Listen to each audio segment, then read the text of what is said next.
agora a gente vai para a próxima parte aqui do nosso painel, do nosso evento, que é a apresentação de um case, e é o case da Credix, que é uma startup de finanças descentralizadas e que está fazendo uma conexão entre quem precisa de crédito e quem está disposto a emprestar dinheiro. Inclusive, tem uma pegada aí de colocar também até bancos nessas finanças descentralizadas aí.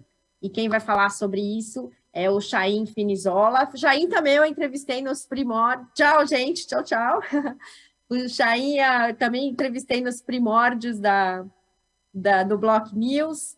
Ele é meio novinho, mas a turma dele tem um track record bem interessante já em blockchain. Então, Chaim, o palco é seu. Ótimo, não. Muito obrigado pelo convite, Cláudio. E bom ver todo mundo aqui do ecossistema. Realmente, meu nome é Shem Finizola. Sou um pouquinho mais novinho, mas já tenho uns 8 anos nesse mercado de cripto, 5 anos no mercado de blockchain, mais na parte enterprise. Eu venho trabalhando na Intelecteu com mais de 35 projetos no mercado de capitais, com a Bolsa de Valor da Austrália, Bolsa de Valor de Londres, com JP Morgan, Goldman, DTCC, Euroclear, Broadridge e com vários bancos brasileiros também. Mas eu sou da Bélgica mesmo. E a gente vem fazendo bastante projetos no mercado de cripto e recentemente mais em DeFi também, com vários bancos e asset managers que queriam olhar e participar nesse mercado de cripto. E foi aí que a gente começou a olhar para a Credix, como é que a gente conseguia realmente trazer retornos sustentáveis para esses investidores institucionais ao redor do mundo. E o base case de DeFi ainda é borrow e lending, né? Então, a gente via com bons olhos a oportunidade de trazer capital em mercado onde que é mais barato, ou onde acesso ao capital é mais barato, e onde os retornos são bem mais baixos, e conectar esses com economias onde o crédito é bem mais caro, é mais difícil você conseguir acessar esse tipo de oportunidades de retorno, mas também conseguir ter um impacto social diminuindo o custo de crédito. Aí foi aí que a gente viu que realmente o Brasil é um dos países onde o crédito é mais alto, e onde a gente, usando essa tecnologia que em si é global, a gente poderia conectar investidores globais com essas oportunidades aqui no Brasil. Daí surgiu o nosso foco realmente na América Latina, onde a gente hoje atua no Brasil, na Colômbia, no México e a partir de dezembro na Argentina também, e onde a gente usa o USDC como stablecoin, que é sempre um dólar, aliás, é um stablecoin lastreado por $1 numa conta bancária auditada todo mês também publicada. A gente usa esse tipo de dólar tokenizado para conseguir fazer essas transferências ao redor do mundo, mas também para criar mais eficiência no mercado de capitais. O que a gente realmente faz é captar financiamento de investidores institucionais e a gente vai originar isso para fintechs de crédito aqui no Brasil. Essas fintechs de crédito, eles vão receber esse capital em USDC na securitizadora deles, então a gente trabalha com um parceiro muito próximo nosso aqui no Brasil, sendo a Vert Securitizadora, e eles vão converter esse USDC em BRL nos bancos ou nos exchanges locais para conseguir fazer esse câmbio por fiat. E esse fiat é que vai cair realmente na conta bancária dessas fintechs. Essas fintechs vão conseguir originar esse capital e vão botar como garantia na securitizadora o CCB, CCBs, tudo que vocês vinham falando agora também, mas hoje ainda no mercado mais legado. O motivo que a gente ainda não está fazendo isso tokenizado é também a limitação de regulamentação, e a gente acredita que o nosso aplicativo deve crescer conforme a regulamentação vem andando para frente. Então, a gente também não participa no sandbox, tudo que a gente faz realmente é no mercado regulado, e com isso a gente vem tokenizando as debêntures. Então, esse lastro de CCBs e recebíveis entram na nossa securitizadora, essa é gerenciada pela Vert, e essa a carteira vai ser vendida como uma debênture financeira para nossos investidores institucionais ao redor do mundo. Agora, essa debênture é o que a gente vai tokenizar e a gente vai criar várias cotas. Cota senior, cota mezanina e uma cota júnior, que nem um FDIC realmente, mas com eficiência de blockchain. E usando esse USDC, a gente consegue realmente automatizar para qual investidor, qual retorno vai voltar. A gente consegue juntar, por exemplo, todas as cotas seniors em como se fosse fundo de cotas seniors, que acaba sendo nosso liquidity pool, e a gente consegue dar um retorno sobre esse liquidity pool que são diversificados sobre vários deals, né? Tem pessoa da Provi lá, tem pessoa da Adiante, pessoa da A55, tem Créditos, Contanet, então tem várias fintechs com vários deals lá, e a gente consegue fazer com que investidores que estão no nosso liquidity pool, eles tenham acesso a todos esses deals ao mesmo tempo, e com isso diversificando ainda mais o risco. A cota mezanina sempre é tomada por um fundo de crédito especializado na América Latina. Então, eles vêm fazendo esses investimentos, são fundos de crédito de longa, que tem muita experiência nesse mercado, mas TradFi mesmo. Então, eles vão fazer análise, o due diligence, vão alinhar o term sheet, os covenants, a debenture, vão registrar essa debenture também com a fintech, e é aí que eles estão tomando um risco um pouco maior e recebem um retorno um pouco maior também, nesse caso. E realmente dessa forma, nos últimos 6 meses, a gente trouxe mais de 150 milhões de reais para o mercado brasileiro. Nossa meta próximo ano é passar de 2 bi em reais também de originação aqui na América Latina. A gente já acabou de anunciar semana passada que a gente está fazendo 150 milhões de dólares com o pessoal da Clave também na Colômbia, por exemplo. Então, a gente vê com bons olhos esse target de escalar mesmo. Então, realmente é um aplicativo onde a gente quer abstrair toda a complexidade de blockchain, abstrair a complexidade de regulamentação, e a gente quer fazer com que investidores consigam investir tanto em real, euro, dólar, mas também em USDC, quanto aqui na ponto final, a fintech vai receber realmente em fiat, até sair o CBDC, o dinheiro para conseguir originar para o cliente final. Então, o user experience também, a gente acredita que é mais Web 2 do que Web 3. Você acaba tendo um interface bem clean, bem simples, que é bem diferente do que você encontra no mercado de DeFi. E por isso eu acho que a gente consegue trabalhar com esses fundos de crédito, que agora a gente vai anunciar um fundo de mais que um tri de dólar sobre management, que estão usando a nossa plataforma para conseguir acessar esse mercado na América Latina de uma forma mais eficiente. Então, o nosso foco realmente é crédito. A gente tem um time de 7 pessoas aqui no Brasil focando em análise de crédito, estruturação, falar com fintechs de alta qualidade. A gente tem um backlog de mais de 200 dessas fintechs.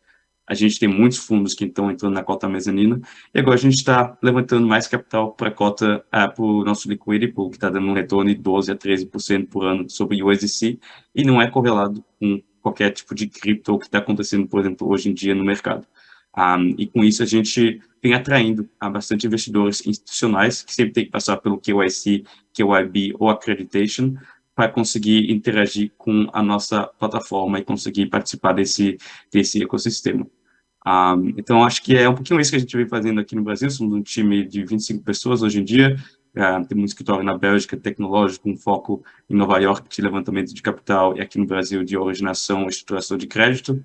A gente levantou uma série A recentemente com o pessoal da Motive Partners, através do Growth Fund da Apollo também, e a gente tem o pessoal da Verify também lá, o presidente do Itaú, a gente tem o pessoal da Valor Capital também no CapTable, o pessoal da Circle Ventures do USDC também, Abra, e 2 fundos de 5B de crédito, o pessoal da Victory Park e o pessoal da MGG Investment Group as well. Então, realmente uma combinação de investidores institucionais, de fundos de crédito globais, mas também com VCs brasileiros, para a gente realmente pensar como é que a gente pode criar mais eficiência no mercado de capitais aqui no Brasil, que a gente entende que vem evoluindo, mas bem devagar. E a gente acha que essa tecnologia consegue diversificar e criar muito mais eficiência e conseguir atrair capital de qualquer lugar do mundo, seja que tem que passar pelo nosso KYC, KYB, e a gente tem que ter a total transparência de onde que esses financiamentos, esses fundos vêm, que a gente consegue rastrear on-chain. Então, é isso em breve que a gente vem fazendo aqui no mercado brasileiro, Cláudio.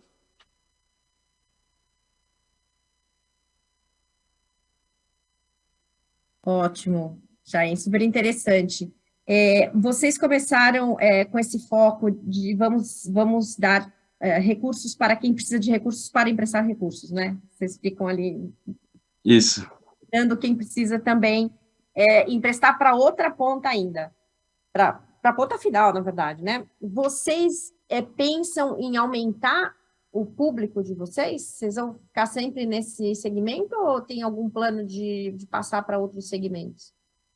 Não, acho que no médio prazo, pelo menos, nosso foco vai ser fintech de crédito, simplesmente porque a gente acredita que para conseguir avançar, você tem que ser especializado em alguma coisa específica. E o mundo de fintech de crédito é imenso. Só esse mercado, só esse ano no Brasil vai ser 10 bilhões de originação em dólar. Isso está subindo 300% por ano, então é um mercado gigantesco. Se a gente for realmente melhor nessa parte, a gente acha que é suficiente para escalar bastante. O motivo que a gente não trabalha com cliente final, porque a gente não entende análise de crédito por pessoa, a gente não consegue fazer o suporte para milhares de pessoas ao mesmo tempo. Então, o nosso foco realmente é esses parceiros de distribuição, que são nossos fintechs, que a gente gosta de trazer para o mercado da Credix, para o ecossistema da Credix. Tá ótimo. Muito bem, super obrigada, Chain. Foi ótimo saber das novidades aqui que vocês estão fazendo, mais detalhes. Parabéns por ser empreendedor, ainda mais nessa área. Enfim, agora a gente vai para o próximo bloco aqui, que é uma palestra do Luiz Calado, Luiz Roberto Calado, na verdade, que vai falar aqui sobre stablecoins, e ele vai dar A fala do Calado é um pouco para a gente se preparar para o próximo painel, que é Real Digital e Mercado Financeiro. Quem está acompanhando já sabe que existe uma conexão, né, entre stablecoins, Real Digital, DeFi, que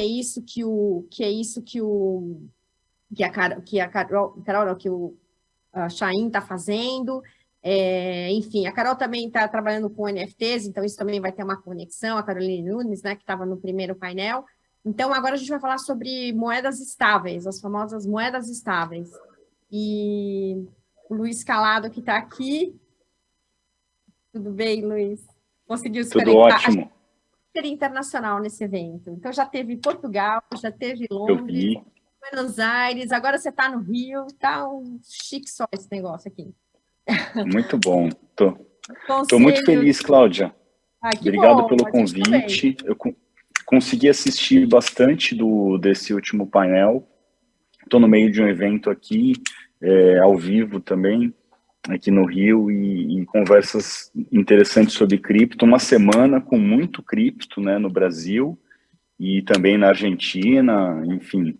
E sempre que acontece muito evento cripto, acontece o pior, né? Cai. Então, a gente já está um pouco acostumado com isso. E vamos conversar um pouco aqui.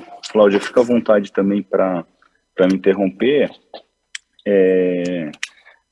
Curiosamente, né, várias entidades aqui do Brasil elas estão pedindo uma regulação que tramita desde 2015, né? Porque é Brasil, tem coisa tão mais importante para os políticos votarem, né? Orçamentos secretos e coisas muito mais urgentes do que a nossa regulação.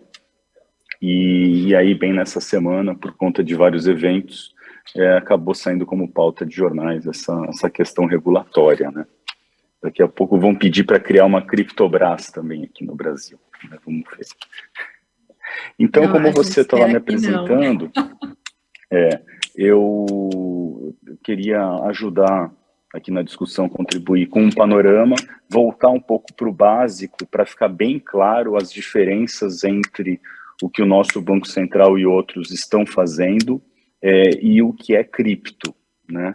Isso é importante nesse contexto que você vê instituições do segmento tradicional e cripto pedindo uma regulação, exigindo uma regulação, né? Então, acho que esse panorama aí vai contribuir para essa discussão. Então, são 14 anos de Bitcoin. Lembra que ele surgiu como uma forma de você transacionar na internet, protegendo a sua identidade, né, há 14 anos. E há 14 anos isso continua importante, porque se a gente estivesse no auditório ao vivo, eu perguntasse se alguém já teve o cartão clonado, muito provavelmente várias pessoas levantariam a mão. É muito simples clonar um cartão. Hoje em dia, em qualquer caixa de supermercado, de padaria, de restaurante, tem uma câmera de alta definição atrás de você. Se você saca o seu cartão, aquela câmera já pega todos os números ali. Se você mostrar frente e verso, acabou. O seu cartão já pode ser usado em vários sites. E essa questão que Bitcoin resolve, que ajuda a ganhar muita celeridade nas transações. Porque uma vez que você não tem esse problema de roubo de identidade, de fraude, a transação ela sempre vai ocorrer, no Bitcoin e vai ser final, né? Bem diferente também de um problema que temos até hoje, de você tentar comprar alguma coisa e o seu cartão não passar, né? Quem aqui já passou por isso? Eu passei há 2 semanas, estava comprando uma simples mochila e o cartão de crédito não passou, né? Então, por que isso acontece? Porque há uma série de intermediários que não existem no Bitcoin e esses intermediários que acabam sendo responsabilizados se ocorre uma fraude na venda. As pessoas que trabalham com e-commerce sabem que você vende o produto, entrega, e pode ser que o cliente entre com uma disputa falando que não foi ele que comprou. E aí o varejista ele pode ser obrigado a perder o dinheiro que ele tinha ganho se for comprovado que não era o cliente, né? Então, esse tipo de atrito, fricção nos negócios é algo que o Bitcoin surgiu para resolver, né? Como uma evolução de tentativas anteriores de resolver esse mesmo problema, né? O Bitcoin não é de direita, não é de esquerda, ele é uma tecnologia, o paper é bem neutro sobre isso, né? Cita tecnologias anteriores que tentaram resolver isso. E o mais interessante, e acho que com isso eu concluo essa minha introdução, é que o Bitcoin ele não exige uma autoridade central, muito diferente das finanças tradicionais, bancos, empresas de cartão de crédito, todas são fortemente reguladas e exigem uma série de processos para que as coisas aconteçam, tá? E aí o Bitcoin entra para não exigir isso, por isso que ele ganha tanta velocidade. Então, quando o Gustavo Cunha fala, uma transação em Bitcoin, eu recebo instantaneamente, ele está lá em Portugal, como a gente viu, já está até ficando com sotaque de português, né, se vocês percebem, e uma transação de um banco no Brasil para Portugal, ela vai passar por um banco aqui, vai passar pelo nosso Banco Central, vai lá para o Banco Central Europeu, vai passar por um outro banco ali local. Então, são vários níveis de intermediação, sempre suspeitando que seja algo ilegal, né? Porque essa que é a verdade do nosso mercado. Você tem que sempre comprovar que o dinheiro é lícito, como se, né, tratássemos todos de bandidos que precisamos ali ficar recorrentemente reforçando, não, o dinheiro ganha aqui, ganha ali, né? Porque ficou essa mítica em torno desse mercado. E aí, qual que é o contexto que surgem as stables, né? O Bitcoin 14 anos, mas começa a ser negociada muito, num volume assim, considerável há 11 anos, e há 12 anos, há 10 anos, mais ou menos, há 8 anos, 2014, as exchanges, que eram muito poucas, tá, e muitas nem existem mais, elas estavam com um problema porque elas tinham que explicar para os bancos locais por que estava entrando dinheiro, por que estava saindo. Várias exchanges, e desde essa época aí a gente já milita nesse segmento, elas tinham contas fechadas, contas travadas, e aí os seus clientes não conseguiam sacar. É uma situação muito ruim. E o próprio Bitcoin, com muita volatilidade, né, e outras moedas surgindo, e pareceu interessante ter algo que é diferente do Bitcoin, né, uma stable, é um token, ele é muito diferente do Bitcoin, ele não é a tecnologia de pagamento, ele representa um valor de estável, né, um valor de $1, só para a gente simplificar. Então é muito diferente do que o Bitcoin é, uma forma de pagamento, um sistema de pagamentos que não depende de ninguém, tá? A stable, ela já tem instituições por trás ou tecnologias por trás, tá? E aí eu trouxe até alguns números para vocês, entrei no CoinMarketCap agora há pouco e estava vendo assim, o Tether, mesmo nessa crise, nessa bagunça, quedas aí em torno de 20%, 18%, o Tether é a cripto mais negociada, tá, no mundo, hoje, em 24 horas, né? E ele tem sido nos últimos meses. E dentre as 10 maiores negociações, são 3 stablecoins, né? O Tether, o USD Coin e o Binance USD, tá? A DAI, que eu vou falar um pouquinho sobre ela, ela ocupa a 12ª posição, tá? Tanto em volume de negociação, quanto em market cap, tá? São muito parecidas aí as relações entre essas moedas. Então, essas 3, Tether, USD Coin e Binance Coin, entre as 10 maiores e há muito tempo já, e a DAI entre a 12ª posição, tá?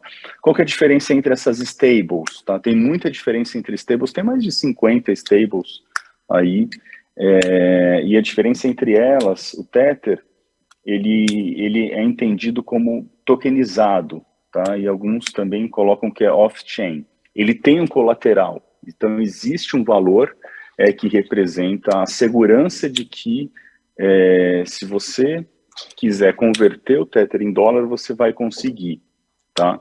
É uma segurança um pouco fictícia, porque ninguém vai fazer isso, mas as stables, principalmente depois de Luna, que eu também vou tratar aqui, elas querem se explicar para que haja uma confiança de mercado nelas, tá? Então, cada vez mais as stables mostram, olha, o nosso funding está aplicado aqui, aqui, aqui. Você não vê mais stable, com algumas exceções, dando retornos, como era o caso da Luna, que ela dava retorno ainda alto, 12%, 14% ao ano, que depois se mostrou ser uma pirâmide, simplesmente pela impossibilidade de existir um retorno tão alto, né, numa stable. Também vou falar um pouquinho da Luna. E aí, falando um pouquinho, então, da DAI, que é da MakerDAO, a DAI é um token stable, e ele tem um funcionamento diferente. Então, diferentemente da Binance Coin, do USD Coin, do Tether, ele é colateralizado on-chain. Você deixa um volume de Tether, ou eles aceitam algumas moedas, e você ganha mais ou menos metade disso em DAI, tá? É um smart contract. Então, é uma maneira diferente de você ter uma stable e, de certa forma, alavancar seu patrimônio, porque você deixa seu patrimônio e metade daquilo você usa para comprar outras moedas, né, geralmente. Qual que é o problema? Como qualquer alavancagem, você pode ser exercido e perder a sua garantia. Por exemplo, agora, o Tether está caindo bastante, a MakerDAO ela faz uma chamada de capital para você colocar mais garantia, uma vez que o Tether está caindo o valor em dólar, e essa stable ela quer ter um colateral que justifique que ela vai valer $1, né? E o colateral é muito mais do que $1, é quase 2. E agora até passou de 2, o dobro, por causa da condição de mercado. Então, achei bastante interessante trazer para vocês esses exemplos e o contraste disso com o Bitcoin, né? Acho que espero ter sido bastante claro, que tratam-se de tokens que tem alguém cuidando disso, tá? E quando não tem ninguém cuidando disso, quando se trata de um algoritmo que foi desenhado por alguém, por algumas pessoas. Aí estamos falando da Luna, do projeto Terra USD, que era uma stable algorítmica. Como que funcionava isso? A Terra cripto era stable que valia $1, e a Luna ela era a contrapartida que rentabilizava até quem comprava a Luna, e ela era usada para garantir que a Terra valeria $1, tá? Então, eu lanço Terra, para cada Terra, ou cada $1 que eu lanço, eu preciso me desfazer ou queimar uma Luna, tá? E esse mecanismo que, em tese, garantiria a estabilidade da Terra, tá? Isso foi uma euforia muito grande, todo mundo gostou bastante desse projeto, principalmente porque ele pagava uma rentabilidade anual muito atrativa, em dólar, para os dias de hoje, imagina, valor superior aí a 10%, e esse tokenomics que não funcionou, tá? Por quê? Primeiro, as pessoas começaram a duvidar desse alto retorno, começaram a vender os dois tokens concomitantes. E aí, quando o algoritmo tentava comprar mais terra, ele baixava ainda mais o valor de Luna, derrubando rapidamente aí essa moeda. A gente chama isso de espiral da morte, e também derrubando a stable. Então, esse foi um caso que os jornais noticiam 40 bilhões de prejuízo, que é um exagero, porque é como se todo mundo tivesse comprado Luna no máximo, e nunca é assim. O mercado, você vai comprando, por isso o preço vai subindo. Quando chega no topo, que pode ter sido uma operação no topo, né, do preço, mas fizeram essa conta esdrúxula aí para mostrar um número grande, e por conta disso, as autoridades se interessaram em regular esse mercado, né? Eles já tinham interesse. Tem relatório do Banco Central Europeu de 2019 sobre stables, enfim, tem discussões que ocorreram em 2017, quando eu estava na Califórnia, 2016, isso também já era falado, e o Banco Central local lá também, enfim. Então já tem um tempo, só que ganhou uma importância por conta do prejuízo aí de muitos investidores, digamos assim, né, ou aficionados, como às vezes a gente se sente nesse segmento, né, empolgados. Outras stables algorítmicas também fracassaram, então não foram bem sucedidas. Por causa desse contágio, quando uma stable com a mesma lógica, ela é destruída, aí as outras acabam sofrendo. Estamos falando, a Waves tinha isso, tinha o Neutrino USD e outras, né? Então, só para a gente concluir, já endereçar o final, e também fico à tua disposição, Cláudia, ou das pessoas aqui, eu queria falar um pouco sobre essa questão do governo decidir por iniciativa própria, às vezes agentes do governo, sem a legitimidade necessária, como está acontecendo em vários países, né? Mais de 80% dos bancos centrais está estruturando uma CBDC, né, uma Central Bank Digital Currency.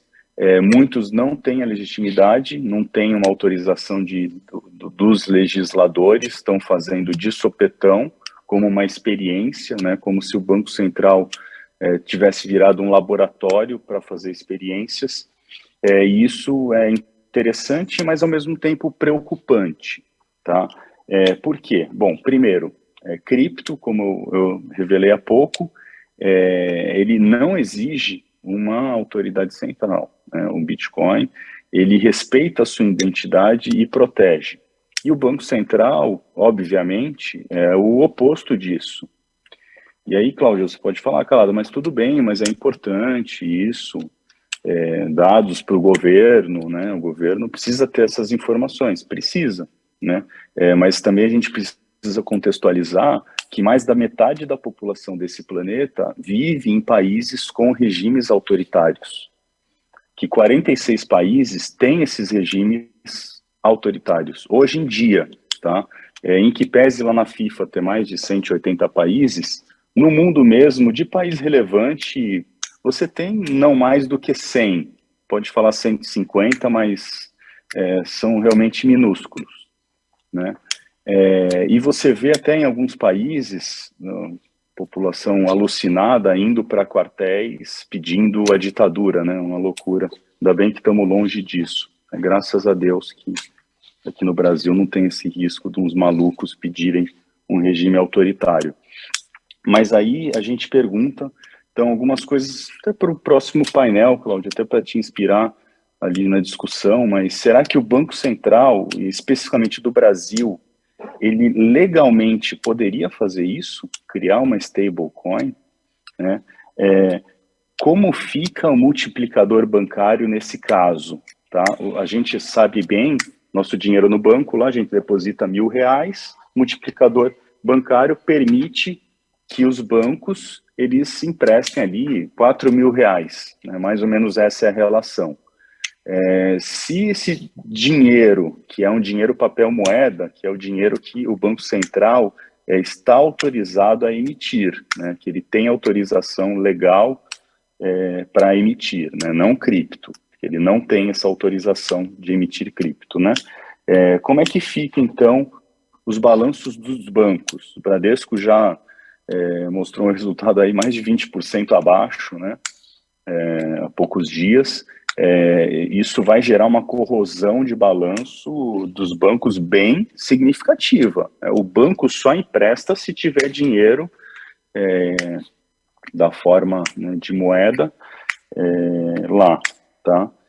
Outra coisa, né? O quão isso é diferente do Pix, tá? E o Pix, o interessante é que ele permite o banco fazer o multiplicador bancário para emprestar. Então, a gente precisa de uma moeda digital. O Pix não está resolvendo todos os problemas, né? Qual que está sendo a limitação do Pix, né? Por que o Banco Central precisa ter acesso no nível da pessoa, o que ela está fazendo, o que ela está transacionando, né? E, curiosamente, Cláudia, o país que está mais avançado nisso é a China, que qualquer um sabe das intenções do governo chinês, né?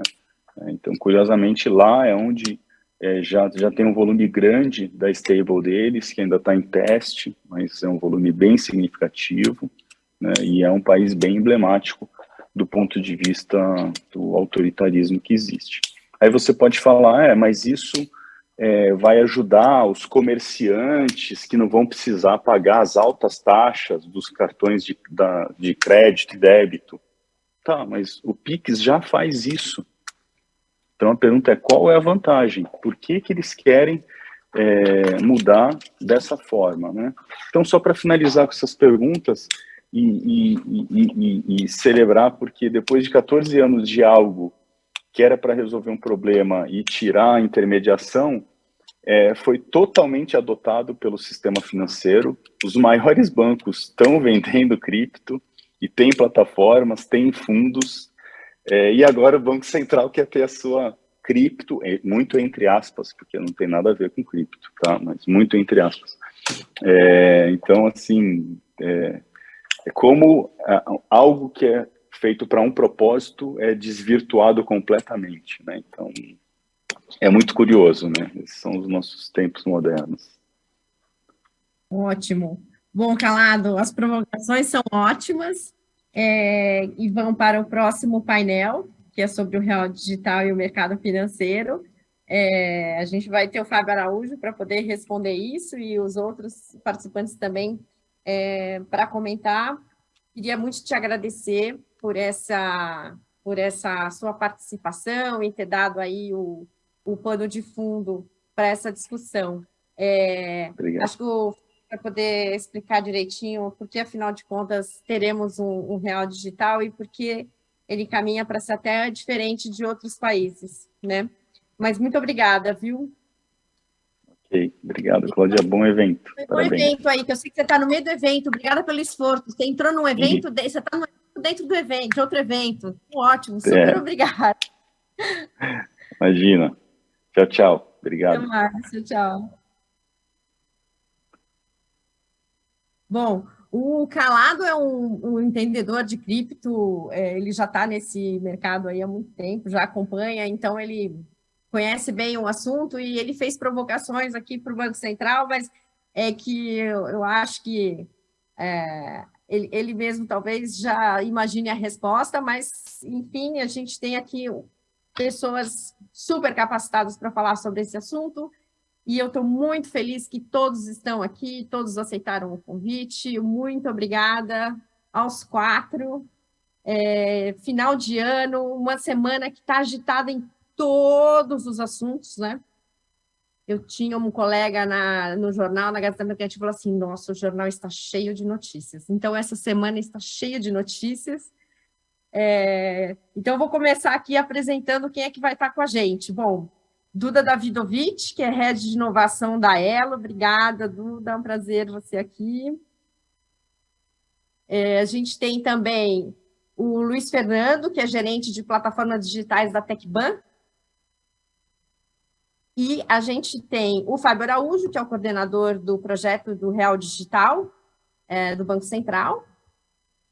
E temos o Robson Silva, que é cofundador da Pods Finance, que é uma plataforma DeFi de crédito.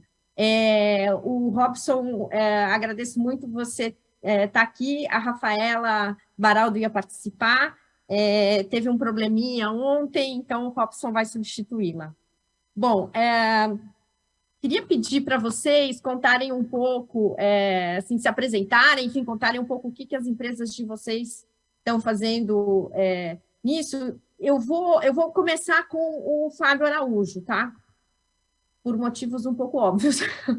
Fábio, você pode contar um pouco para a gente em que estágio estamos do Real Digital? E se você quiser já até responder aí as provocações do calado, sinta-se à vontade. Tá certo. Obrigado, Cláudia.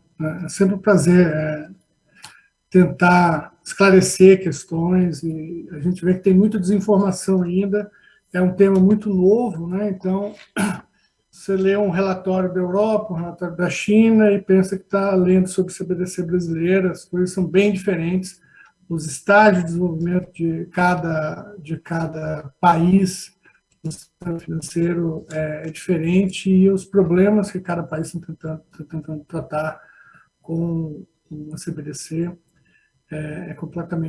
são completamente diferentes. Cada país está tentando resolver um problema interno. E aí a pergunta é assim, mas o Brasil tem algum problema interno para resolver? Nós já resolvemos tudo, né? Então não precisa de real digital. Eu não acho que seja isso. Nós estamos discutindo o mercado cripto justamente porque ela é uma questão que precisa ser incorporada dentro do ambiente financeiro. E a ideia do real digital é justamente usar essa forma de liquidação que tem base no Estado para você dar a perna de liquidação para as transações que podem ocorrer dentro desse ambiente. Hoje, a gente vê os incumbentes, os bancos, que eles, como foi mencionado anteriormente, eles estão entrando dentro do ambiente cripto, eles querem oferecer serviços com base nessas tecnologias. Do outro lado, a gente vê as empresas que estão trabalhando dentro desse ambiente cripto, criando novos produtos, ofertando novas funcionalidades para os consumidores finais, mas há hoje uma separação entre esses dois ambientes. A CBDC ela vem para construir uma ponte para ligar esses dois ambientes, para permitir que as novas tecnologias possam ser utilizadas dentro de um ambiente que tenha uma segurança jurídica maior para quem está desenvolvendo no ambiente cripto, possa trazer os seus modelos de negócio. A gente vê em vários países momentos de banimento de negociações em cripto. Então, você imagina, o camarada lá está bem intencionado, desenvolvendo um protocolo, fazendo um produto, querendo oferecer um serviço melhor para a população, e o governo vem e fala, não pode mais operar com blockchain, com cripto, não pode mais usar essa tecnologia. Isso é uma coisa muito ruim, né? Então, a ideia é você trazer segurança jurídica para permitir que a inovação continue fluindo de uma maneira sustentada e, ao mesmo tempo, permitir que os bancos que já estão trabalhando no sistema financeiro possam entrar nesse ambiente de novas tecnologias. Então, é isso que o Banco Central está tentando fazer com o Real Digital. Não é adquirir mais informação sobre as pessoas, a gente já tem a LGPD, que dá proteção para a informação das pessoas, protege a privacidade. A ideia não é alterar esse equilíbrio já está dado pela sociedade brasileira. A intenção é você dar acesso amplo à população a serviços digitais, né? Eu faço uma analogia, às vezes, assim, quando você olha para o ambiente de DeFi, é como se você olhasse lá para o ambiente Linux. Poxa, dá para fazer um monte de coisa super legal, mas as pessoas no dia a dia, em geral, não conseguem usar aquelas coisas. Você precisa de um grau de especialização que está fora do alcance da maioria das pessoas. tem ganho para ser feito nisso? As pessoas têm vantagens das tecnologias? O Banco Central acredita que sim. Então, você tem que trazer isso para um ambiente mais amigável, onde as pessoas possam acessar isso de forma segura. E é essa plataforma que a gente está querendo construir com base no Real Digital.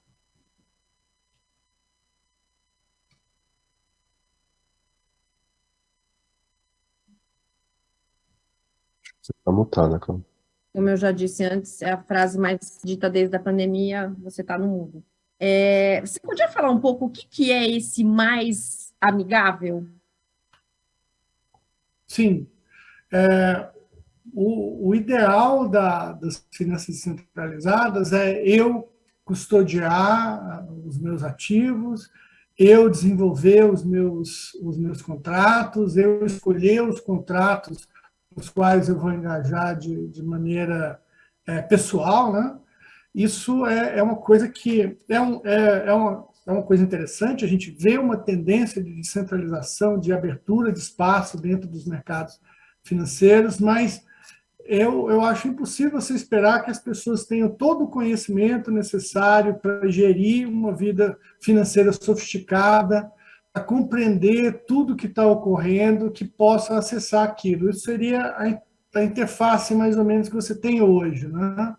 Você precisa de ser um iniciado para operar com segurança dentro desse ambiente. Quando você traz isso para um ambiente onde você tem um responsável, mesmo que seja uma fintech, não precisa ser um grande banco, que tem alguém que está ali, olha, eu estou te oferecendo isso, eu te explico isso, uma suitability do produto que está sendo oferecido, e essa pessoa, essa empresa, ela tem responsabilidade sobre o que ela está oferecendo, aí você muda o nível de relação, porque eu não preciso ter mais o conhecimento, toda essa destreza para lidar com esse ambiente novo e com as novas tecnologias, né? As novas tecnologias, elas chegam na vida da pessoa quando ela é transparente. Ninguém conhece HTTP, CSL, o protocolo de comunicação de internet, mas todo mundo usa a internet. É isso que a gente precisa tentar construir, tentar dar acesso a essas ferramentas de uma maneira que seja acessível e seja segura para as pessoas.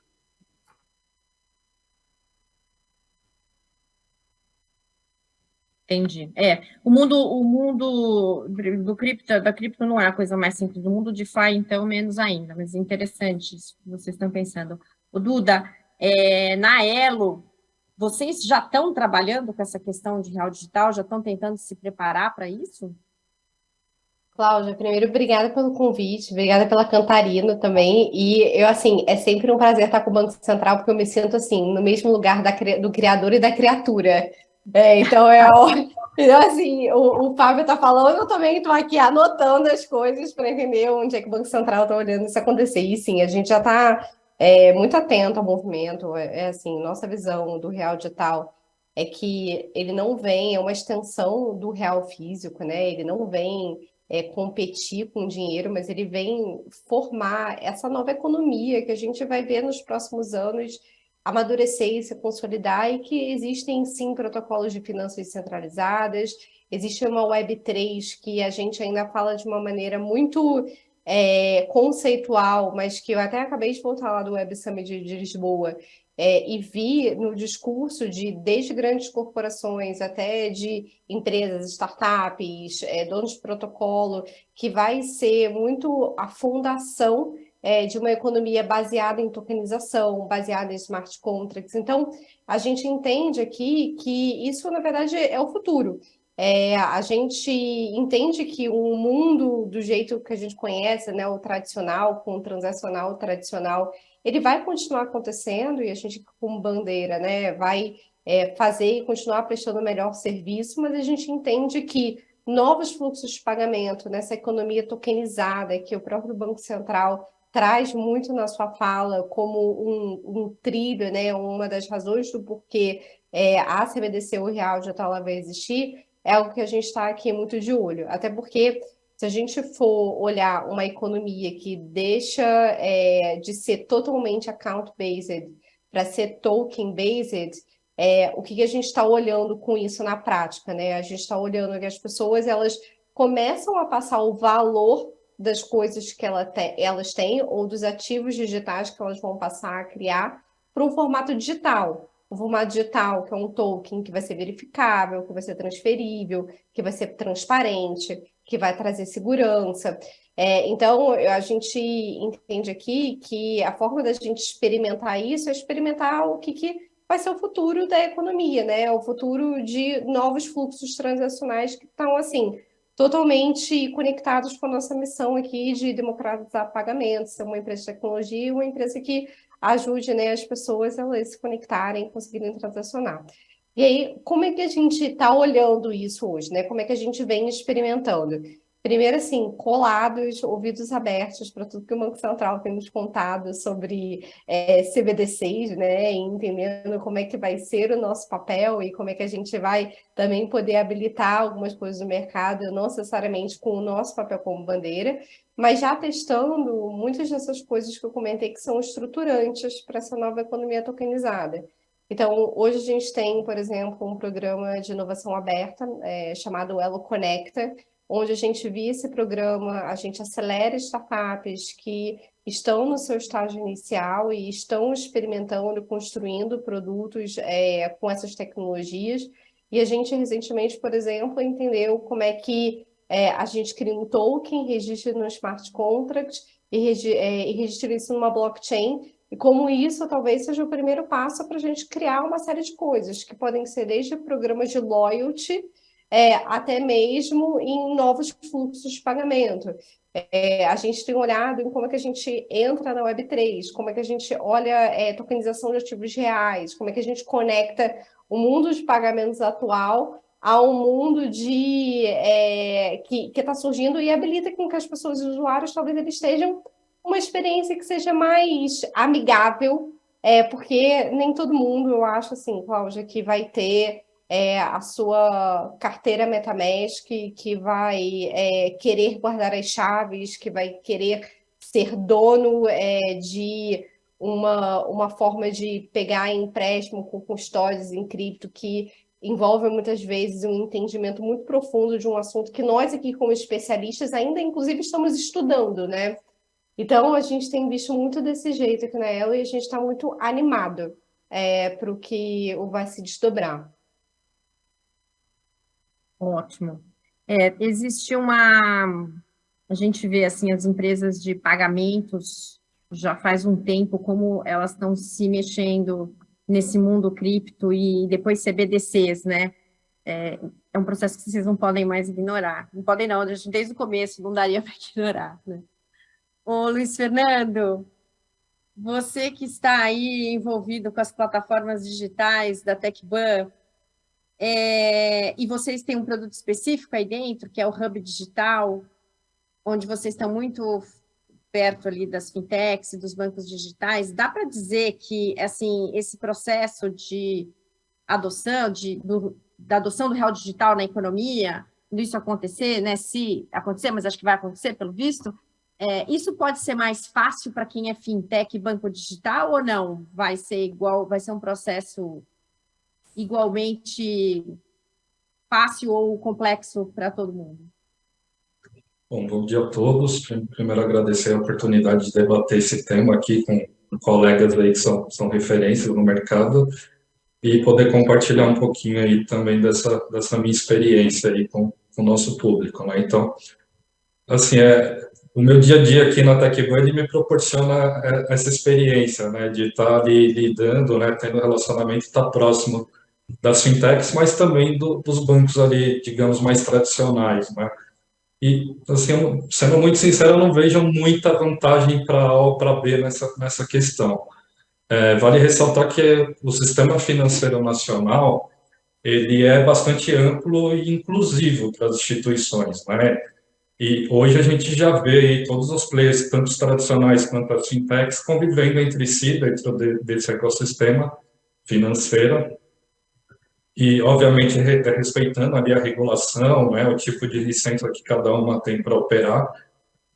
Mas eu vejo dois pontos aí como essenciais para o sucesso desses players aí no mercado, né? Então, o primeiro é dominar a tecnologia, não tem jeito, né? Então, todos os players minimamente aí estruturados, eles estão aí já há algum tempo fazendo provas de conceito, se especializando, entendendo melhor, se aprofundando em Web3, em blockchain, etc., né, tudo que envolve esse mundo. E as que não estão deveriam, porque elas já estão aí atrasadas, porque já é uma realidade. O segundo é o que tanto a Duda aqui quanto o Fábio falaram, né? Então, a questão de ter uma experiência amigável para o usuário, né? Então, esse é um ponto essencial.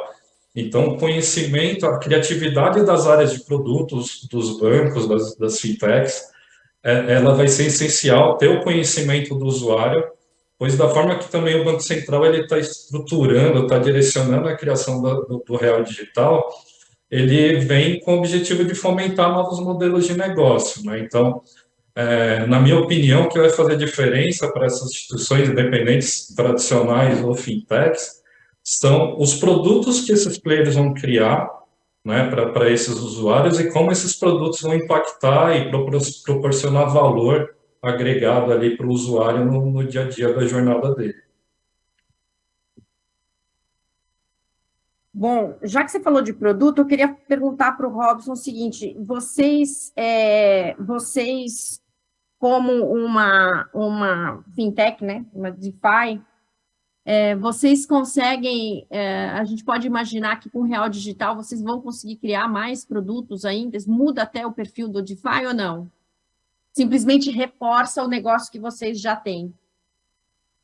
Então, primeiro, bom dia, obrigado pelo convite. Para mim é um orgulho estar aqui dividindo. Acho que o Banco Central ele é um orgulho para a gente de estar posicionado aí no pioneirismo da tecnologia, uma vez com o Pix, agora de novo com o Real Digital. Sobre a pergunta, eu acho que depende um pouco de como vai ser a abordagem, né? A instalação do Real Digital. Eu enxergo a conexão com o DeFi por duas formas. Uma é a conexão através da liquidez. Essa eu acho que vai ser mais difícil, porque se conectar com a liquidez do DeFi em um mercado que não está regulado, em que você não tem a capacidade como Banco Central de, se precisar, reverter uma transação, não me parece fazer muito sentido conectar através da liquidez. Mas onde para a gente na Pods faz muito sentido conectar o DeFi através do Banco Central é na infraestrutura. Dependendo de como o Real Digital se monta, se ele utiliza já a infraestrutura parecida com o que a gente chama aí de compatível EVM, né? Compatível com a maioria das blockchains, se você pega uma Binance Chain, uma Polygon, uma Ethereum, elas rodam a mesma plataforma, a mesma base de código. Se o Real Digital seguir esse caminho de utilizar já parte, não precisa ser toda, mas parte dessa infraestrutura, já acelera muito com que projetos DeFi já tenham meio caminho andado para conseguir replicar os seus produtos no ambiente do Real Digital, né? Um exemplo aqui, para quem não é da indústria, hoje o nosso maior custo na Pods, para dar uma noção de número, numa startup de 2 anos, nosso maior custo na casa dos milhões de reais é segurança. As auditorias, enfim, não é só auditoria é um dos últimos processos, mas para um smart contract ser lançado numa rede de forma segura, a gente gasta muito dinheiro em auditoria. Você não ter que reauditar esse código, você não ter que recriar esse código numa transição para o Real Digital, já seria meio caminho andado, né? Então, resumindo, eu vejo essa conexão com o Real Digital de projetos de DeFi ou pela liquidez ou pela infraestrutura. Pela infraestrutura, eu acho que faz muito sentido que a gente já acelere esse processo com uma base... Desculpa. Não, é isso. Eu queria te perguntar, pedir para você explicar assim rapidamente como é que funciona o DeFi. Pode ser que tem gente aqui que não está acostumado com esse... Quem entrou Sim. agora no painel, né? Quem já está acompanhando já entendeu um pouco, a gente já falou sobre isso em outros momentos aqui, mas se você puder dar uma resumidinha. Legal. O DeFi ele é um termo, né, para Decentralized Finance, né, finanças descentralizadas, esse guarda-chuva, o que ele engloba, né, o que ele resume? Ele seria um próximo passo do que a blockchain do Bitcoin fez até 2014, né? Antes, a blockchain do Bitcoin ela era single purpose, né, era a calculadora, a analogia que se usa é a calculadora perante computador. Ela é feita com o propósito de transações. Quando você consegue criar lógicas no dinheiro, que é a inserção do que a gente chama de blockchain 2.0 com a entrada do Ethereum em 2014 para 15, e hoje você já tem diversas blockchains que têm essa capacidade de programar o dinheiro, você consegue replicar e criar novos produtos financeiros, em que você troca o risco que antes era de contraparte, de eu verificar se o Tether tem aquele colateral, como o nosso amigo falou na apresentação passada, para um risco de código. Então você troca o Counterparty Risk para Smart Contract Risk. Então o DeFi, para os leigos, para as pessoas que estão chegando a hora, seria essa evolução do dinheiro programável, em que eu consigo ter produtos financeiros de forma automática, transparente, descentralizada. Seria esse próximo passo aí da blockchain. Deixa eu só falar uma coisa aqui. O Jorge Smetana, que é do Bradesco, ele está acompanhando, e no painel anterior ele fez um comentário que acabou entrando no final ali, que ele falou, não dá para dizer que no DeFi não há intermediários entre os usuários, no caso das DEX ou do DeFi. Os próprios smart contracts são intermediários, eles são os trusted parties ou mesmo untrusted parties. Então, às vezes eles são untrusted, né? Não muito basta ver os casos de DeFi e DAOs que bloquearam ou perderam recursos dos usuários. Não sei se alguém quer comentar isso, se concorda com isso ou não. Eu acho que descentralização é um espectro e trusted também é um espectro, né? É assim, você tem diversos níveis. Você tem smart contracts que o risco que você está interagindo com ele é código puramente, porque ele não tem chave de administrador, ele não tem uma DAO por trás. O Uniswap V1, por exemplo, é um bom exemplo. Ele é puro. O risco que você está interagindo com esse sistema é se tiver um bug no código. É diferente de um outro smart contract que ele tem lá uma parte do código que fala, se a pessoa fizer tal ação, ela tem acesso aos fundos. Não são todos. Então, é difícil generalizar, né? Se todos os smart contracts são tão arriscados contra outras counterparty risks. Duda, quer fazer um comentário? Vai. Quero sim. Eu quero, assim, são algumas reflexões, né? Eu acho que a gente, quando fala de cripto, fala de DeFi, a gente fala muito do termo descentralização. E o quanto realmente a descentralização ela está acontecendo e como realmente ela pode acontecer potencialmente, como a maioria das decisões que a gente toma sendo descentralizadas. E assim, se a gente olha hoje, até acho que tem um grande apetite por descentralização, mas ainda assim as coisas são semi-descentralizadas, né? Eu ainda tenho os smart contracts de alguma forma, olhando tecnicamente, eu ainda tenho os marketplaces de NFT, eu ainda tenho as exchanges. Então, de alguma forma, eu não tenho um mercado ainda que ele consegue andar na descentralização completa, porque também eu acho que existe ainda uma evolução. Mas o ponto é, a gente vai querer um mercado totalmente descentralizado? Porque eu acho que por trás o conceito ele é muito bonito, mas em termos de experiência, será que eu vou ter como usuária aqui um conhecimento no nível de eu poder olhar vulnerabilidades no smart contract, me sentir segura em fazer o investimento, contratar um colateral, enfim, sendo que potencialmente grande parte da população ela não vai ter esse conhecimento, talvez nunca. Então, o quanto de fato a gente precisa pensar, né, na evolução dessas tecnologias com players que vão ocupar um papel, talvez um papel diferente do que a gente vê hoje na sociedade tradicional, que são extremamente centralizadores, como a gente vê toda a discussão de Web3, em volta dos criadores de conteúdo, em volta das empresas de tecnologia, mas talvez a gente vá ter que ter esses players. Então, a segurança ela acaba sendo talvez um grande detrator da descentralização completa.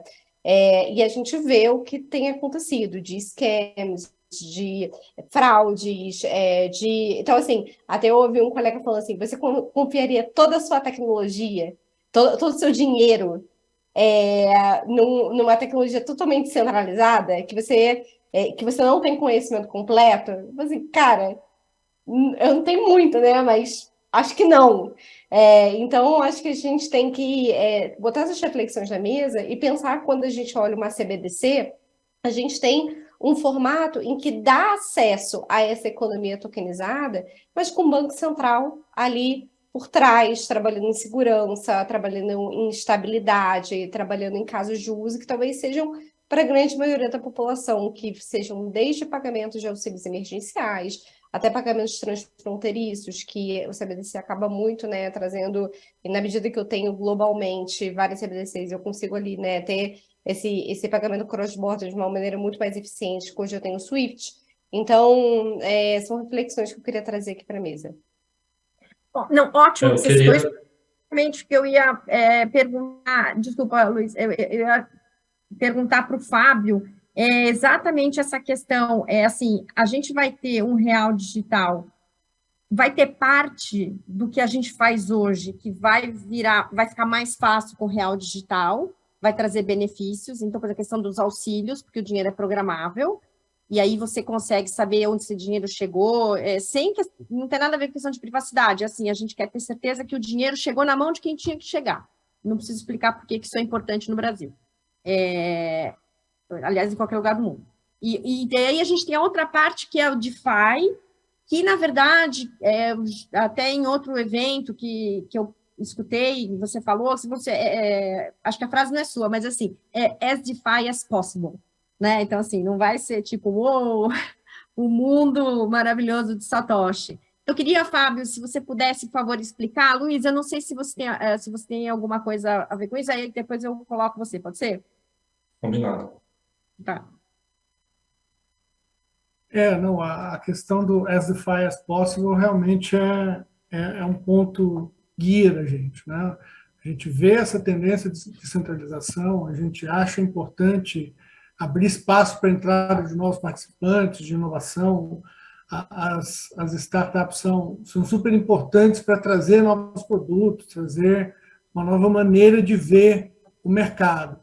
Mas você só pode descentralizar, isso a avaliação do Banco Central, já está refletido até no nosso Open Finance, até o ponto onde você pode responsabilizar de maneira efetiva.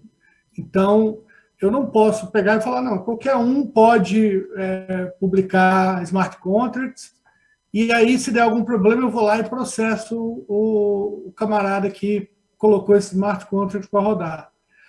Isso a gente sabe que tem um tempo completamente diferente, o tempo financeiro e o tempo jurídico. Então, você precisa ter ferramentas para garantir que, se alguém colocou um smart contract para rodar e esse smart contract deu um problema, você precisa ter uma forma para impedir que isso continue se propagando dentro do sistema. Então, você precisa ter alguém para autorizar,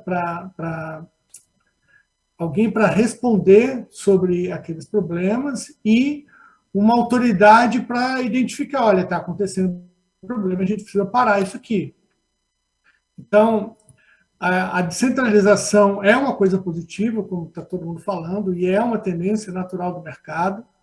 A gente acha que a descentralização ela é positiva principalmente no sentido de aumentar a concorrência no mercado e ampliar a eficiência das soluções que são ofertadas para as pessoas, mas a gente não pode ir todo o caminho até o final da descentralização, porque você coloca a poupança popular em risco, né? As pessoas, o dinheiro que elas investiram numa situação de risco, elas não sabem como, o que elas estão entrando, que contrato é aquele, e não é uma questão de você pensar no elitismo de conhecimento, não é isso. Eu tenho doutorado em finanças e se você vai fazer a gestão de uma série de instrumentos financeiros sofisticados, eu não tenho a confiança de eu mesmo fazer esses instrumentos para mim. Eu prefiro que um especialista desenhe isso. E o mercado está aí com os especialistas pensando o tempo inteiro, porque senão eu tenho que parar de fazer o meu trabalho e tenho que só gerir as minhas finanças. Então, é uma coisa que a especialização de conhecimento é uma coisa natural da nossa sociedade, cada um se especializa num nicho para prestar o melhor serviço possível dentro daquele espaço, e eu acho que a descentralização pode chegar até aí, né? Até onde você tem um grau de conhecimento, de especialização, e você pode ser responsabilizado por aquilo que você está oferecendo para as pessoas. E vai precisar de regulação para isso aí, né? Certamente. Tá. Agora, só uma outra coisa aqui, a questão que eu estava perguntando, a gente vai poder usar o real digital para, por exemplo, pagamentos de auxílio, benefícios, essas coisas? A ideia é você poder usar a programabilidade preservando a privacidade das pessoas. Isso é um ponto fundamental. Então, em todos os casos de uso que a gente tem olhado, a gente tem pensado, olha, como é que eu garanto a privacidade da pessoa? Porque a transposição dos casos de finanças descentralizadas direto para um ambiente regulado, as questões de privacidade elas não são tão importantes lá. As pessoas que estão operando lá, elas pensam assim, a pseudonimidade é suficiente para resolver, tem pouca gente olhando, mas a partir do momento que você coloca agentes especializados, os agentes especializados vão tirar as informações mesmo por trás da pseudonimidade e descobrir o que está acontecendo. Então, esse é um dos grandes desafios. A gente tem um projeto específico no Lift Challenge, que é para rastrear o uso de recursos de crédito direcionado para atividade agrícola, que é análogo ao que você falou, para saber que aquele dinheiro que foi emprestado de forma subsidiada para uma atividade agrícola está sendo usado numa atividade agrícola. Tem algumas soluções de privacidade, aí você perde um pouco da flexibilidade de programação. A gente tem que achar esse meio termo entre garantir que você tenha flexibilidade de programação e que você proteja a privacidade das pessoas, que é um valor fundamental na sociedade brasileira. Luiz Fernando, você quer retomar aqui tua pergunta? Desculpa, eu quis só pegar isso aqui não, da imagina. Ainda pegando o gancho aí na questão da descentralização, né? Assim, toda inovação, na minha visão, toda inovação é muito bem-vinda e ela é necessária para a nossa evolução.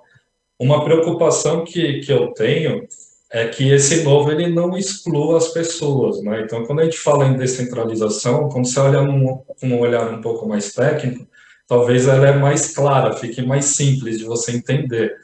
Mas, ao meu ver, quando você vai numa ótica mais de usuário mesmo, da população, que não tem o conhecimento técnico, né? A gente tem diversas dificuldades no país, você tem aí uma grande parcela da população que ainda investe em poupança e quando sobra dinheiro, né? Então, até muito por falta de conhecimento. Então, a gente vai ter diferentes estágios de pessoas, né? Você tem pessoas que querem sim ter o domínio da sua finança, sem ter um agente regulador, um agente centralizador, mas você vai ter uma parcela muito grande da população também que não vai ter noção de como que é isso, e ela prefere ainda centralizar ali, porque tem aquela experiência amigável, ela delega todo aquele conhecimento ali para um agente centralizador, né? Então, só queria trazer um pouquinho dessa preocupação para sempre a gente ter esse cuidado, principalmente para as pessoas que trabalham com produto, né?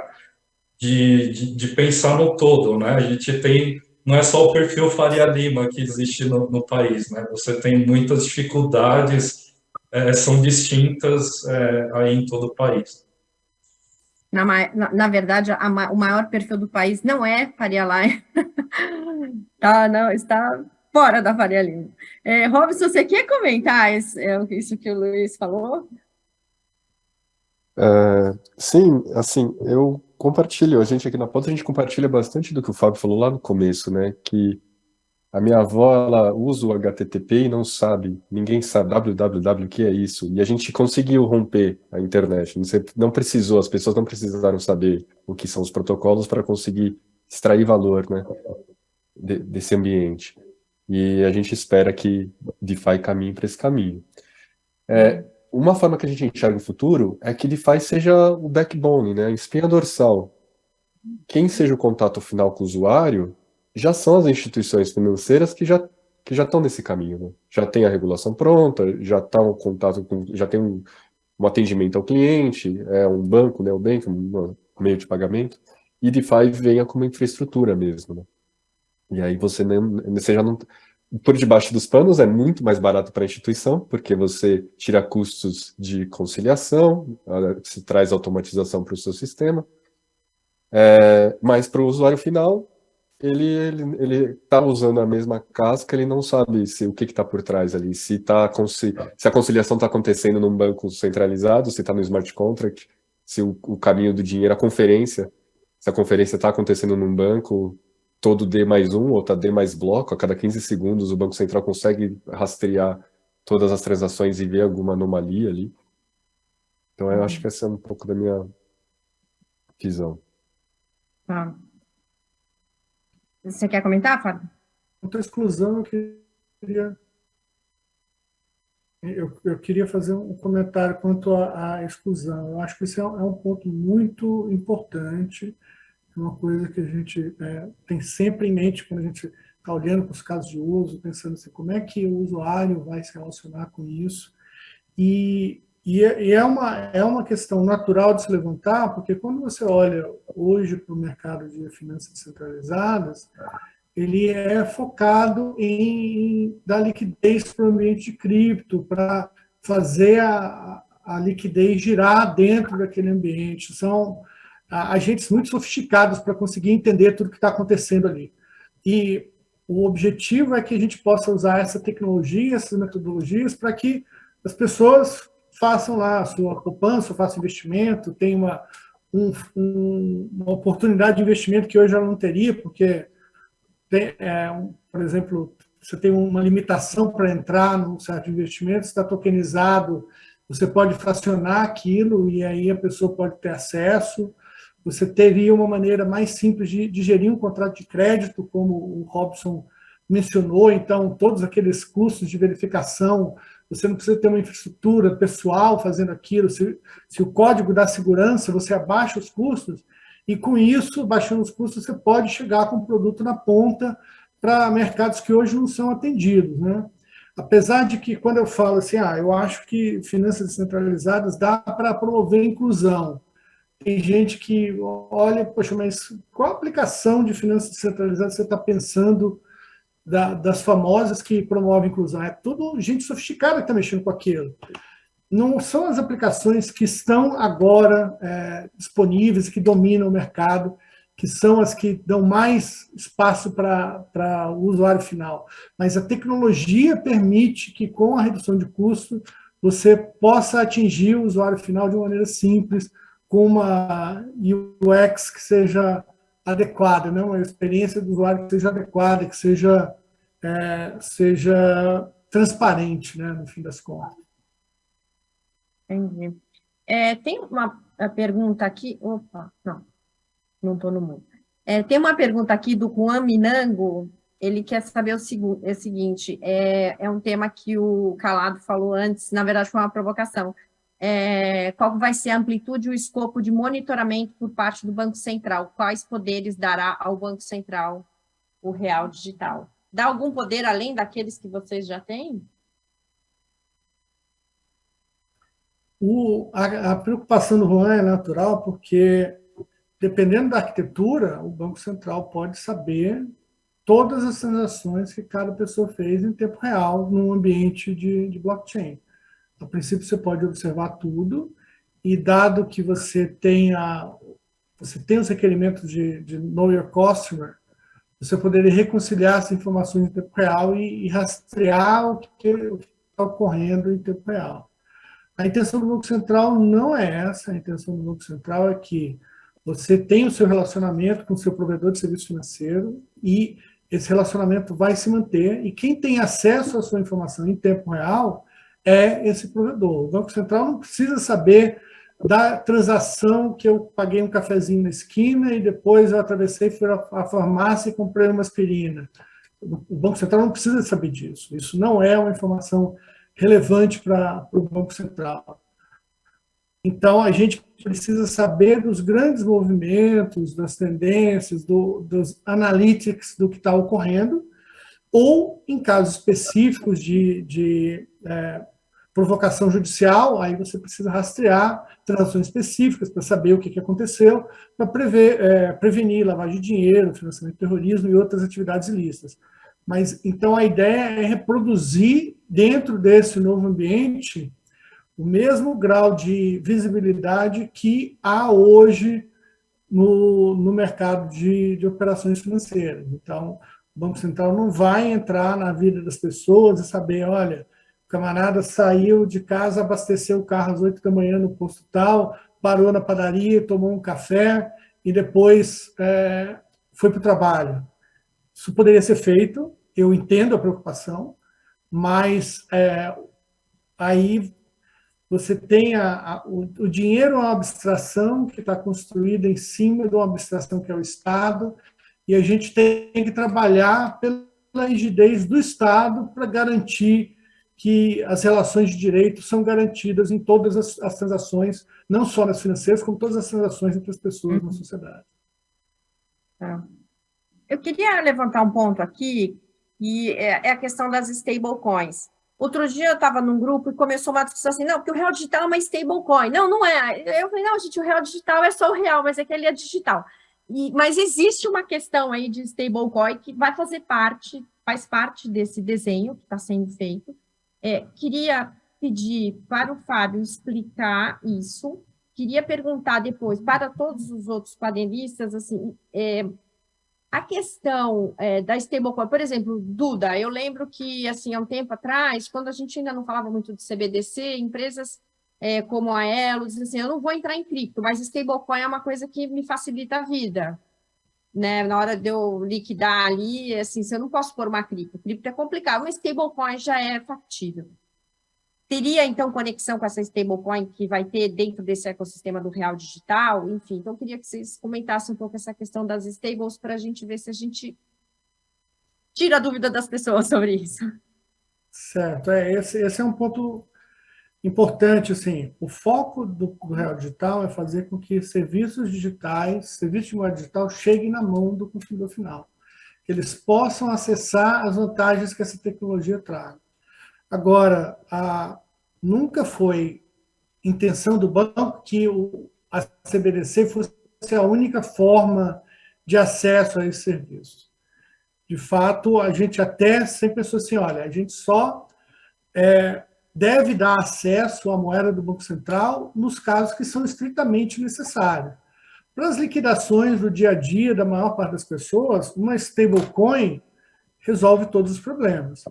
Então, agora eu precisaria qualificar um pouquinho o que é stablecoin, porque é um termo que é muito amplo, ele se refere a muitas coisas, e a gente tem uma visão muito particular de stablecoin, que a gente até está parando de falar o termo stablecoin para evitar confusões com o que tem ocorrido no mercado. A gente tem falado assim, quando você tokeniza um ativo, para pagar um ativo tokenizado, você tem que entregar uma liquidez tokenizada.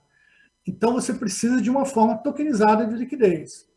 A forma natural de você entregar essa liquidez na ponta, mantendo o relacionamento que a gente falou entre o banco, entre a IP, entre a fintech e o seu usuário final, é ela poder tokenizar os depósitos que essa pessoa tem e usar esses depósitos no papel de stablecoin para fazer as liquidações. Então, a stablecoin que as pessoas falam, tem gente que fala, o Banco Central vai fazer uma stablecoin. Vai ter a stablecoin bancária, que é o depósito bancário tokenizado, ou o depósito do IP tokenizado, e a gente espera que os contratos sejam construídos em cima dessas fontes de liquidez. Porque para fazer liquidação sempre precisa de uma fonte de liquidez, né? Poderia ser a CBDC, a gente acha que não é necessário. Então, todos os testes que a gente tem feito, a gente tem jogado esse papel para os depósitos tokenizados que as pessoas já têm. E a gente herda nessa estratégia todo o arcabouço legal e regulatório que estabiliza o depósito bancário, que faz com que as pessoas tenham confiança nos bancos e ter o dinheiro delas no banco, que usa os bancos para prestar os serviços financeiros, e a gente não quer alterar essa relação. A gente acha que isso é muito importante, o Banco Central não tem que entrar na vida das pessoas e oferecer serviço diretamente, isso não é papel do Banco Central, não é expertise do Banco Central, isso só iria atrapalhar a inovação e fazer uma intrusão desnecessária na vida das pessoas. Então, A ideia é que você tenha o real digital para as transações que sejam estritamente necessárias, e aí a gente vê transações de atacado e transações interbancárias como sendo estritamente necessárias em real digital. Outras duas categorias seriam transações com o exterior, seria necessário usar a moeda soberana, ou talvez também no pagamento do offline seria necessário a moeda soberana para fazer o papel do papel moeda. Mas fora isso, você pode usar uma liquidez oferecida pelo banco, ou por um IP, ou por um outro tipo de entidade que venha a ser autorizada a prestar esse serviço. Mas aí, só para eu vou usar uma stablecoin chamada X, que é do banco X, onde está um depósito meu, por exemplo, é isso? A ideia é que a gente promova, entre os depósitos bancários, a gente promova a fungibilidade entre esses depósitos bancários tokenizados. Então, você tem um sistema de garantia na CBDC para a hora que alguém queira sair daquilo, ela vai para o real convencional. Então, você, com isso, estabiliza os preços de todas essas stablecoins no mesmo nível e promove a fungibilidade dela no uso dos contratos inteligentes. Ótimo. Bom, acho que ficou super claro. Duda? Então, deixa eu comentar, Cláudia. Na verdade, a gente está olhando para cripto, sim. Só que qual é a nossa visão, né? A partir do momento que eu tenho uma exchange, onde você pode comprar e vender cripto, e se você quiser usar isso no mundo transacional, normal, né? Para comprar um café, para fazer qualquer coisa, a gente entende que é o nosso papel garantir que você consiga fazer o check-out desse dinheiro também na rede de aceitação que já existe. Então, acho que tem uma discussão no mercado de se criar uma rede de aceitação em cripto, alguns varejistas até tendo suas próprias carteiras para aceitação da cripto direto, mas a gente vê também os exportadores e investidores em cripto, né, querendo usar as suas criptos para comprar na vida real, como eu tenho uma conta num banco de investimento e eu tenho um cartão atrelado ali. E a gente os pagamentos para isso, uma das corretoras que a gente está é a própria Nova Dax. Só que é importante falar que o que acontece, né, por trás das cenas? O estabelecimento comercial ele não está aceitando a Bitcoin, ele está aceitando, na verdade, o real. O que a Elo está fazendo em parceria com a Exchange é, na verdade, fazendo o swap dessa moeda cripto para a moeda fiduciária. Então, hoje, a gente tem um perfil, né, que convertiu muito ainda de cripto como investimento, muito por também da própria volatilidade do mercado. A gente tem acompanhado aí nas últimas 24 horas a queda de Bitcoin, assim. Então, imagina que hoje seu café vale R$5, amanhã talvez ele valha 1.000. Então, é um pouco complexa essa dinâmica da cripto, e aí eu acho que onde as CBDCs e as stablecoins, elas se encaixam, né? Onde você tem ali a estabilidade da moeda pareada no real ou em alguma outra moeda, onde o Banco Central é soberano.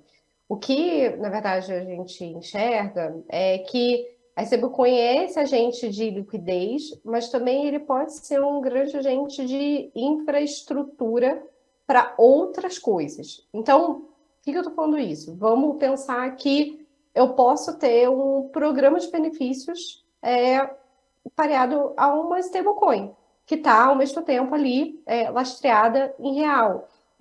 E eu posso ter a interoperabilidade, talvez, desses tokens que eu estou criando junto com essas stablecoins, e eu posso, assim, criar casos de uso, que são casos de uso que eles nascem por causa dessa infraestrutura que as stablecoins elas trazem por causa desse evento de liquidez que elas permitem.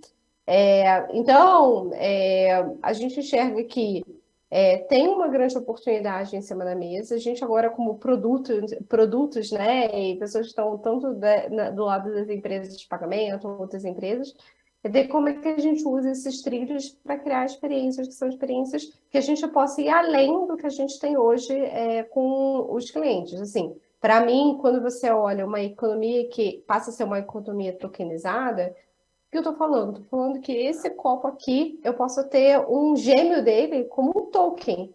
E porque esse token ele existe registrado ali no blockchain, via smart contract, eu posso transformar isso numa moeda transacional que antes eu não podia, porque esse copo estava fisicamente aqui comigo.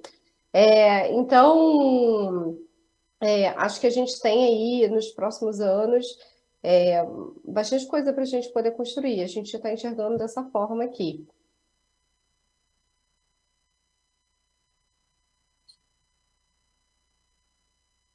Robson. Eu queria fazer uma pergunta para o Fábio. Posso fazer pergunta aqui? Não? Claro que Aproveitando aqui. aproveita. O Fábio comentou que um dos grandes desafios é trazer essa camada de privacidade junto com o real digital. E isso é a gente aqui, no lado de DeFi, no lado aqui da comunidade do Ethereum, que é onde a gente está mais próximo, também é um desafio. Para quem não sabe, MEV, o Maximum Extractable Value, que é simplesmente você saber o que vai entrar na blockchain nos próximos 15 segundos e exploitar, usar em seu benefício próprio isso, de você, enfim, tem transações de front-running, isso é um problema atual. Tem várias discussões hoje na comunidade do Ethereum de como que a gente resolve. E trazer uma camada de privacidade para as transações é uma discussão que vai e volta. E, Fábio, eu queria saber se você pode compartilhar essa informação com a gente, que tecnologias que vocês estão olhando no Banco Central para resolver esse problema? Seria uma tech? Em que pé que está essa situação? A gente está no meio dessa discussão. Tem algumas soluções que são baseadas em EVM, que seriam compatíveis com a maior parte do ecossistema de DeFi. Agora, tem outras soluções que não são exatamente baseadas em EVM, são parecidas, que aí teria custo de adaptação, e a gente tem considerado isso, né? Eu não gostaria de falar nome de firmas, de empresas aqui, justamente porque a gente ainda está estudando, mas a construção de canais privados, de sub-redes, elas podem facilitar nesse ponto em algumas aplicações, e é isso que a gente tem tentado aprofundar, tentado entender como é que a gente pode usar sub-redes, construir canais privados, construir espaços comuns, onde você pode levar a sua transação para esse espaço comum na hora que você quer dar publicidade a ela, e depois você pode voltar para uma sub-rede onde ela está, você tem um acesso mais fechado. Então, é esse tipo de solução que a gente tem considerado, mas eu não gostaria ainda de tratar a tecnologia tal, A, B ou C, né? Porque a gente ainda está no meio dessa discussão. Esse é um ponto fundamental, como eu falei, né? Tanto desse ponto de vista do front-running, de você ver o que vai acontecer e antecipar extrair o valor de uma transação, e aí você deixa o incauto, ou que não tem tanta destreza dentro do ambiente com a perda na mão, né? Isso é uma coisa que é importante, mas até mais do que isso, a possibilidade de você reconstruir a vida financeira de uma pessoa a partir de um evento que você consiga identificar, é uma coisa que é muito importante você previna, né? Então, esses dois aspectos eles são muito importantes, a gente tirar esses leakages do mercado de valor para quem está fazendo a transação, a transação legítima que tenha o valor, né? E também de você proteger o histórico transacional das pessoas e das empresas que estão envolvidas. Eu acho que o que eu posso adiantar seria só isso. A gente está pensando em agregar subnets com canais privados e áreas públicas dentro de um ambiente que você possa entrar e sair com os ativos dentro de uma mesma blockchain, mas separado em vários pedaços diferentes.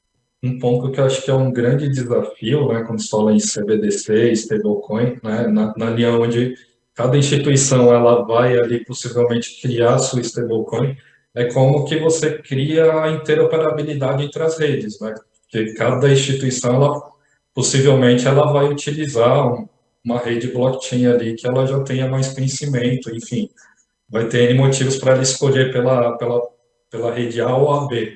Mas como que faz todo esse mundo se falar de fato, né? Aí talvez até uma dúvida mais para o Robson aí, que está mais no bit byte aí, conhece mais. Como que ele vê essa questão da interoperabilidade entre essas redes, né? Que eu acho que vai ser um baita desafio, né? Eu também, isso é uma outra pergunta, você acabou também antecipando, eu também queria ouvir a opinião do Fábio sobre esse ponto. como eu chuto, né, como eu imagino que isso possa acontecer no ambiente do real digital, seriam pontes regulamentadas, né?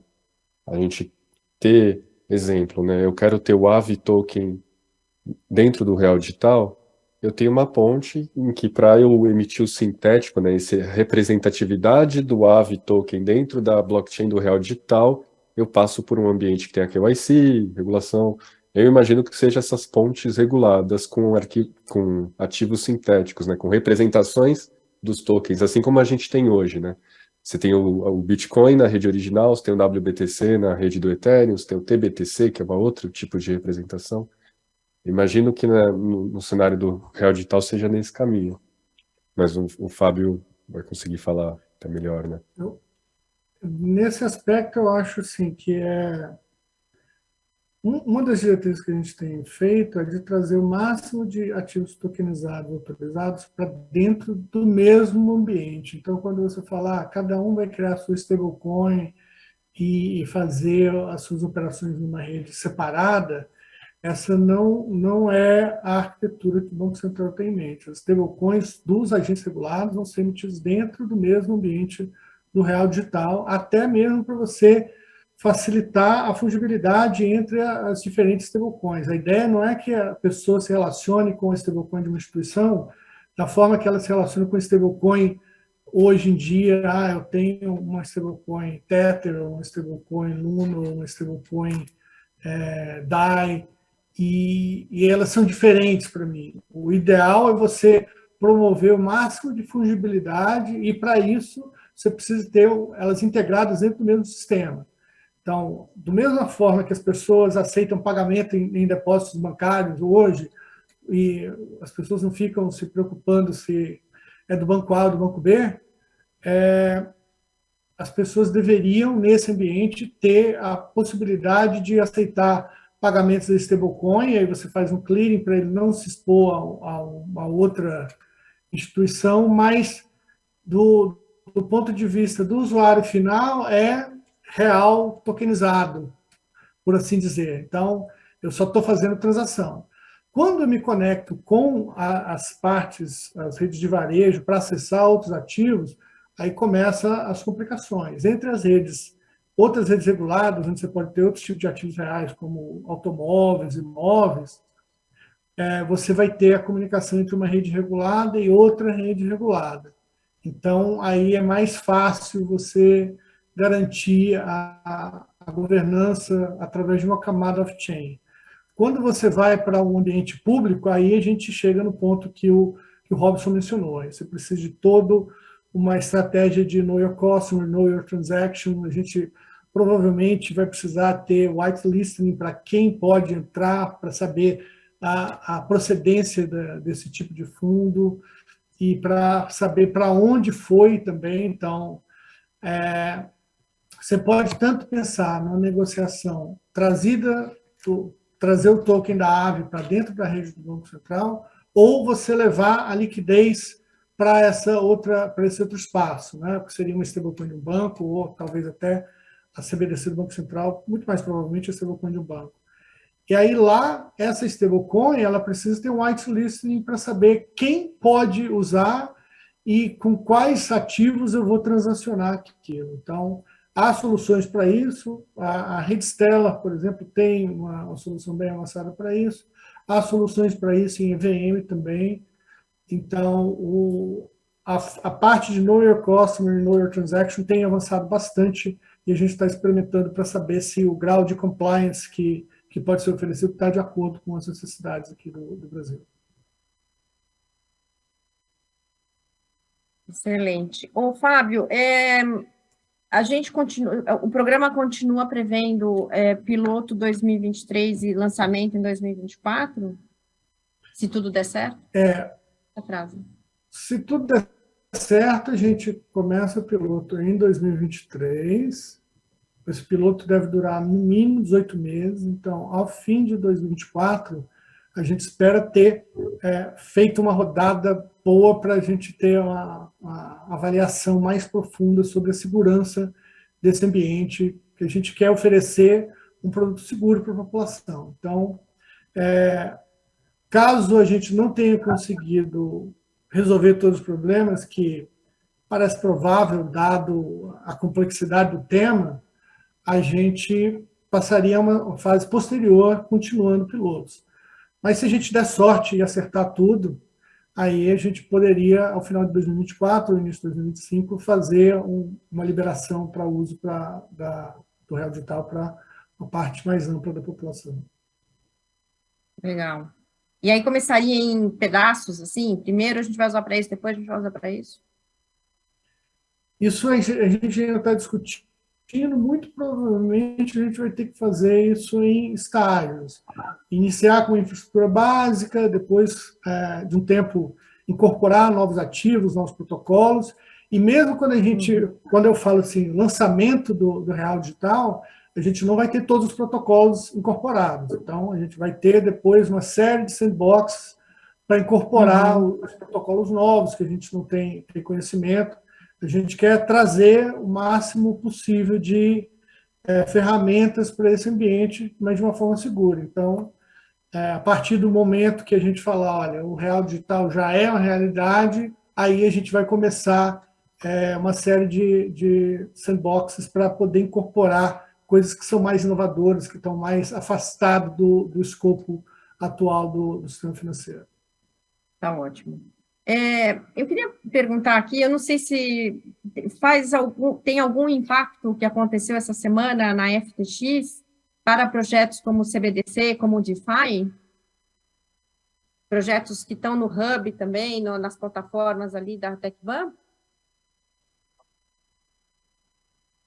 Na nossa parte, no que a gente tem hoje no nosso Hub digital, né, não tem nenhum impacto, né? A gente atua, no final, como um canal provendo a liquidez daquele ativo, né? Então, toda a parte de Tenor Customer, processo de câmbio, né, do ativo para uma moeda fiduciária, tudo isso está lá dentro do nosso parceiro da instituição. Então, para nós, diretamente, não impacta. Tá ótimo. Impacta? Robson, fala aí, depois eu... Vai lá, Robson. Para a gente também não, diretamente. Tanto a FTX quanto a Alameda Research, a gente não eram nossos investidores. E eu acho que um argumento, eu acho que fortalece a tese do DeFi, né?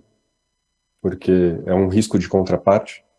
Não foi um bug no smart contract, foi um bug na contraparte. Mas eu acho que a gente vai sentir, como a gente está vendo aqui, né?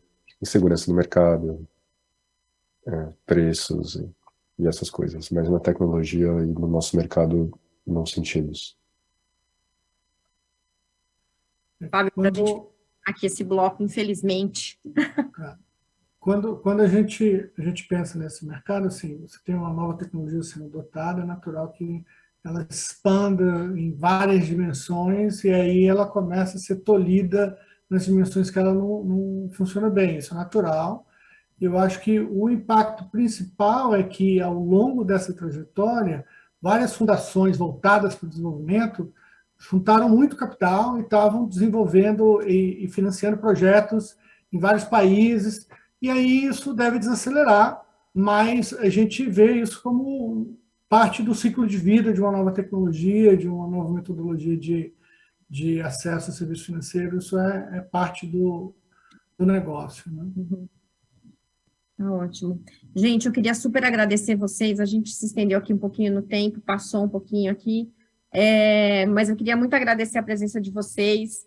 Bom, eu sempre aprendo pra caramba, e juntar gente de pai nessa história, e TecBan, e junto com o Banco Central e Pagamentos, acho que trouxe uma conversa super rica. Muito obrigada, queria agradecer a todo mundo aqui, queria agradecer em especial a equipe da Cantarino Brasileiro, a Cida, Ana Carolina, a Cat, o pessoal aqui da produção. Esse evento aqui deu bastante trabalho, devo dizer, porque foi o maior que a gente fez até agora, e a gente queria fazer mesmo uma coisa para arrebentar, porque é o último do ano, e a gente conseguiu. Está aqui o Cantarino, que vai entrar também para falar. Muito obrigada a todos vocês. Cantarino, vai falar? Você está no mudo. Estou no rap, igualzinho.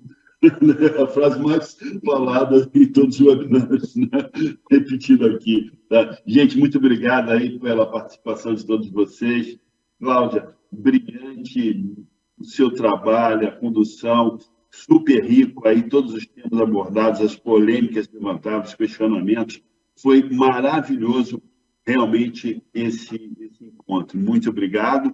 E lembrando que ano que vem a gente tem aí uma trilha aí de quase 12 meses falando sobre blockchain, fazendo pesquisas em cima do tema, promovendo webinars, promovendo encontros presenciais, informativos, né, meetings. Então, a nossa trilha de blockchain ano que vem é super, super rica. Naturalmente, tudo isso aí a gente vai estar apoiando a Cláudia, né, nas criações dela, nessas ações. Tá? Cláudia, eu volto para você a palavra. Quero agradecer a todo mundo. Tá? Cláudia, muito obrigado aí a você, né, pela brilhante forma como tratou esse tema e o carinho como conduziu isso. Tá? Bola contigo. Bom, gente, super obrigada, hein? Então, a gente se encontra em 2023, como disse o Cantarino, porque tem muita coisa para acontecer.